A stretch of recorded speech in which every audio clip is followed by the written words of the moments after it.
Alright, hey everybody. This is Nash here, and I want to welcome all the new members of the channel to Nash Talks Texas. I'm basically going to be doing some advanced statistics every week. On this week, I'm going to be focusing in on the wide receivers, specifically Xavier Worthy and Jordan Whittington. If you like the video, feel free to like the video down below and subscribe to the channel if you aren't subscribed already. If you disagree with something or see some or feel there's something that isn't pointed out that you think deserves to be pointed out, comment below. Let's engage in a discussion. But without further ado, let's hop into the video here.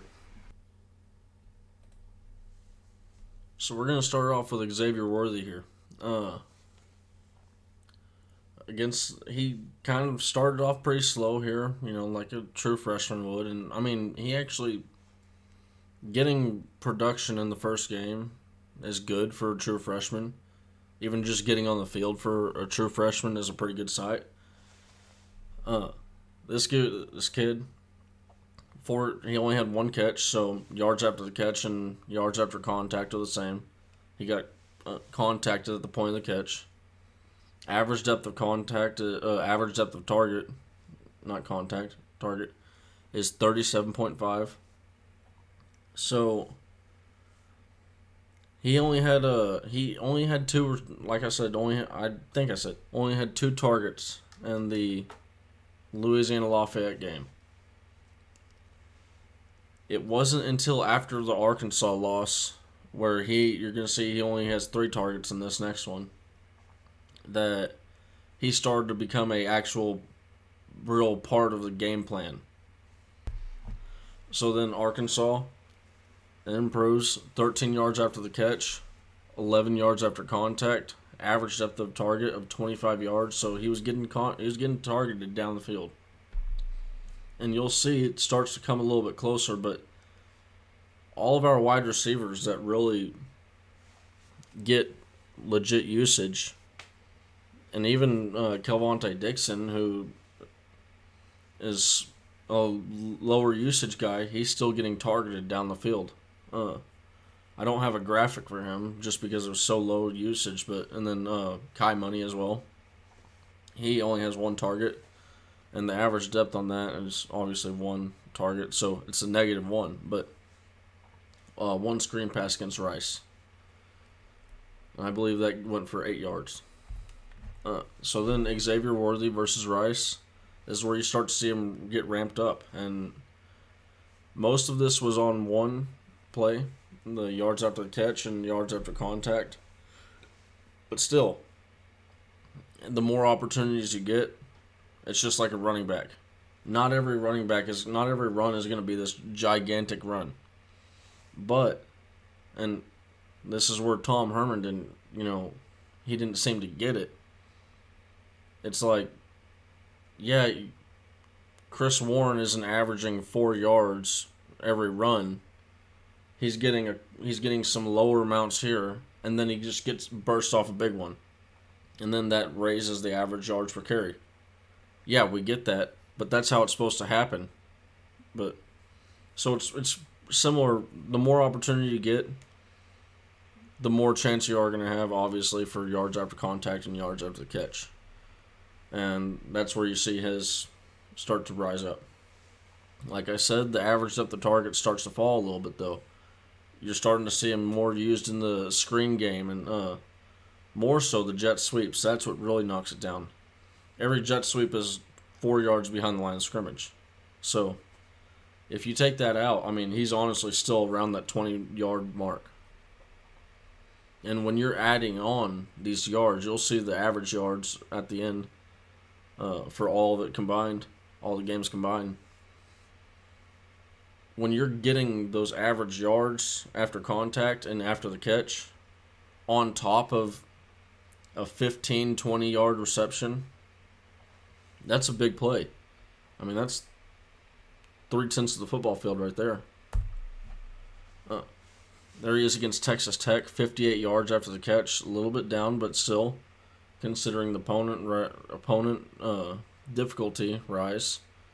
It's impressive. Yards after contact, 47, 14.66. I'm just basically reading off these stats that you can see on your own. But this dude is slippery, and he has good balance. Really good balance. So, 19 targets so far. He's averaging 10 yards after a catch, averaging 7 yards after contact per reception. I should have put that on there, per reception part. And then he's got a 17.6 average depth of target, and that's with not a healthy, but that's with a handful of screen passes, like I said, behind the line of scrimmage. So, knocking it down. Next, we're going to go on to Jordan Whittington. He started out hot. I mean, he seemed like he was Hudson Card's favorite target. And whereas Xavier Worthy kind of looks like he's Casey Thompson's favorite target, although Jordan Whittington did lead in the Texas Tech game for targets. But both of these dudes, Jordan Whittington and Xavier Worthy, are going to be key pieces of the game plan moving forward, as well as a guy, Marcus Washington. That dude, he's a really good blocker. And don't forget about Joshua Moore. But, I mean, it's just... And then you also, once you start being able to mix in Troy Omeire getting back from injury, man, I mean, this was seeming like I said it in an earlier video. I mean, the wide receiver room going into the training camp, it really did feel like a weak spot. This has been a real pleasant surprise. But so here you see the yards after contact, average depth of target's a little bit lower, but that's because of a lot of his screen passes. Drops down. He didn't have the best game against Arkansas. In my opinion, he didn't have a good game at all. But that's the way of life, you know. Some days you're gonna do bad, some days you're gonna do good. I'm not saying he did bad, but I just don't think he did good. And that was just there was one drop pass that you gotta make, especially if you're that clutch guy. And I expect him to be, and I think he is that clutch guy, but I'm not harping on it too much, but that's just why I don't think he had a good performance. There he goes against Rice. He didn't get used much against Rice, but I mean, it doesn't really worry me that much. You're starting to see Xavier Worthy used a lot. They wanted to make him a key piece of the game plan. You got a lot of work with the running backs. I mean, this wasn't that big of a deal for me to not see him used against Rice. Then he gets used up against Texas Tech. It was really nice seeing that tip drill pass. There was a ball that was it was targeted to Joshua Moore, but it tipped off his hands and went to Jordan Whittington. So, I mean, you let that, so to counter what I was saying about him, he made a clutch play there, and that's what I expect to see. He had a great game against Texas Tech. Him and Xavier Worthy both. Xavier Worthy with 3 touchdowns was just insane. And Jordan Whittington could have had one if Casey Thompson on a rare miss. I mean, this dude is just playing lights out. Hair's on fire. I mean, the efficiency levels, I'm going to wait another week to really dive into his efficiency stats. But right now, I mean, we're talking, his QBR is above, and it's early on, so there's a lot of 2021 guys inside this, but his QBR is above the, and I'm sidetracking on the quarterbacks. His QBR is above where Colt McCoy was in 2008. The only 2 people to have a higher QBR in the history of college football is Kyler Murray, which is right above him, right above Casey Thompson, I should clarify, and then uh, Mac Jones from Alabama. And if you connect the dots, Mac Jones and Casey Thompson both are coached by the same guy. So, like I said, I want to wait another week before I dive into the quarterback advanced stats I'm looking at. But, I mean, this dude is throwing in the 90% completion adjusted completion percentage. So, get discounting throwaways, discounting drops, things like that. Things that shouldn't, like a quarterback getting hit, It's not his fault that he can't throw. You're judging how well he delivers the catchable ball to the wide receivers and how often he does. But so back to the wide receivers. You got Jordan Whittington, a 14.9. He started to get that average depth of target up a little bit. And like I said, with that rare miss in the back of the end zone, Casey Thompson, he's having a heck of a season. The one thing we've missed on is the deep ball. And if we can, and this is both quarterbacks, but if we can get that shirt up, I mean, this team is a threat. It's a legit threat. And, I mean, it's not their fault that some of the deep balls haven't hit because you got guys literally getting tackled out there. Like Xavier Worthy, they didn't call one of those. So Jordan Whittington, he's actually leading the team right now in targets. 29 targets, 5.1 yards after the catch, 3.6 yards after contact, 11.9 average depth of target. It did surprise me that the yards after contact was so low, but it's very misleading because a healthy amount of these receptions that he had, and I think it would be better for me to go in next week and look at the per opportunity, not just per reception, because this is yards after contact per reception. So this is counting in the ones where he's diving and he's catching the ball on the ground, and even though he's not touched, it's NFL. It's not NFL rules, so he's down, and that counts against him massively. Whereas this is a guy. I mean, this dude has about all the tools that Xavier Worthy has and more to be yards after the catch and yards after contact. So seeing those low, it surprises me, but it doesn't worry me at all.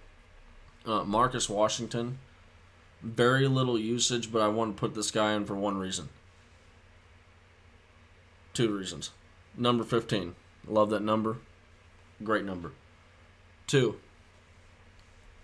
Wide receiver blocking.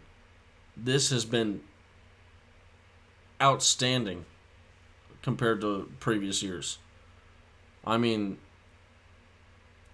when you don't notice people getting around past the wide receivers,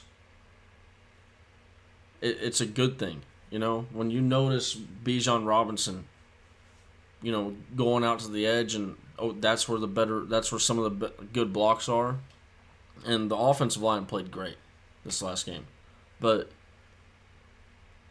when he's able to work out to the edge and get good blocks, that's worth its weight in gold. And Marcus Washington, he's got the size, he's got the body. I mean, he's got all the tools that you would need to be a successful wide receiver. He's starting to get starts. So it starts to show, hey, this guy looks like he's kind of bringing it all together. And if this dude does, he's going to be a really good wide receiver. And I mean, like I said, man, it's just man and ladies. I'm just saying, man, sorry about that, but it just gets me excited knowing that we're going to have reliable wide receiver depth below the starting position, and really we're just going to be you're going to have your two main guys, and then you're going to have guys filling in after that. And that's just the case. That's just the nature of the beast with any team that you have. You're going to have your two. You're going to have an alpha guy that sticks out. And then you're going to have a guy right below him. He's going to be your second tier guy. And then the rest are going to be guys that kind of fill in. And it doesn't matter how good of the wide receivers are. There's always going to be one alpha. And then there's going to be guys getting work mixed in as well. But it's just, like I said, Troy Omeire, he was a guy that was standing out in camp last year, and we haven't even seen him yet.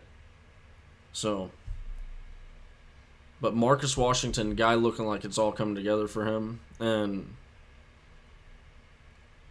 I'm excited to see more out of this guy. Really am.